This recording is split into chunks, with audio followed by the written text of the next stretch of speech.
کھڑے کھڑے کہ یہ فتویٰ سن لیجئے جو یہ بیان کرنا تھا اور رہ گیا. یاد رکھیے گا وہابی دیوبندی کے ہاں شادی ہو یا کسی سنی کی محفل میں شادی ہو جس میں وہابی کو بلایا جائے اور کوئی وہابی کسی کی سنی کے ہاں آئے تو وہاں بھی جانا, کھانا پینا, ان کے ساتھ کھانا پینا, اٹھنا بیٹھنا سب حرام ہے. یہ فتاوی رضویہ شریف جلد نمبر 6 صفحہ نمبر اس کا 38 اعلیٰ حضرت سرکار صاحب فرماتے ہیں کہ ایسے لوگوں سے مرتدین کا حکم ہے. بتانا ہمارا کام ہے, ماننا نہ ماننا آپ کا کام ہے.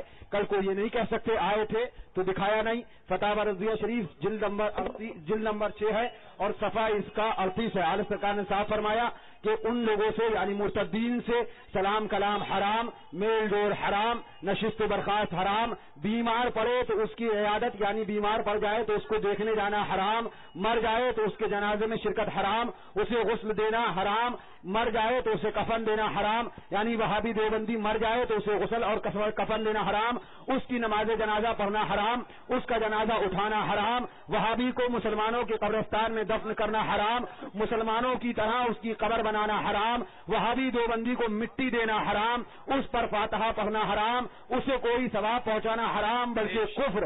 آگے فرماتے ہیں جب ان میں سے کوئی مر جائے تو اگر حکم شرع مانے تو اس کی لاش کو مردار کتے کی طرح بھنگی چماروں سے ٹھیلے میں اٹھوا کر تنگ گڑھے میں ڈلوا کر اوپر سے آگ پتھر جو چاہیں پھینک کر کاٹ دیں تاکہ لوگوں کو اس کی بدبو سے ایذا نہ ہو.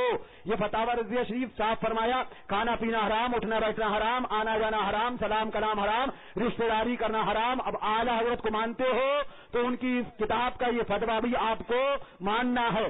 ایسی محفل میں جس میں کوئی وہابی دیوبندی آئے شرکت کرے آپ کو معلوم ہو تو وہاں بھی جانا کھانا پینا حرام ہے. آپ ایسی محفلوں سے بھی پرہیز کریں, اپنے آپ کو بچائیں. اور جس کسی بھی وہابی دیوبندی میں ہمت ہے تو کان کھول کر سن لے, ہم کسی کان میں نہیں بلکہ میدان میں بول کے جا رہے ہیں. اگر ہمت ہے تو آؤ, جہاں کہے ہم عبارتوں کے ساتھ جانے کے لیے تیار ہیں, بحث کر لو, لیکن کان کھول کر سن لو تم نے نبی کی توہین کری ہے اور ایک عاشق نبی کی توہین کو گوارا نہیں کر سکتا, نبی کی گستاخی کو برداشت نہیں کر سکتا. اگر ہمت ہے تو سامنے آؤ, الحمدللہ ہم تمہاری توہین تمہارے گھر میں تمہیں دکھانے کے لیے تیار ہے, تمہاری توہین تمہیں بتانے کے لیے تیار ہے. ہمت ہے تو سامنے آؤ, ہم نہ کل ڈرے تھے نہ آج ڈرے ہیں اور مصطفیٰ کے صدقے میں نہ تم سے ڈریں گے. ہمیشہ حق بتاتے تھے, بتاتے ہیں, بتاتے رہیں گے. اور اگر وہابی دیوبندیوں کیا کمپلین کرتے ہو, ہم نے پہلے بھی کہا کہ تم فون کرو گے کیا کیا کرو گے, تو کمپلین مت کرو, کرنا ہے تو کرتے رہو. اگر تمہاری اماں نے دودھ پلایا ہے تو ہمارے حوالوں کو غلط ثابت کرو, اور میں چیلنج کرتا ہوں اگر ایک حوالہ بھی غلط ثابت کر دو تو اسی چوراہے پہ کھڑے ہو کے فقیر کو گولی مار دینا.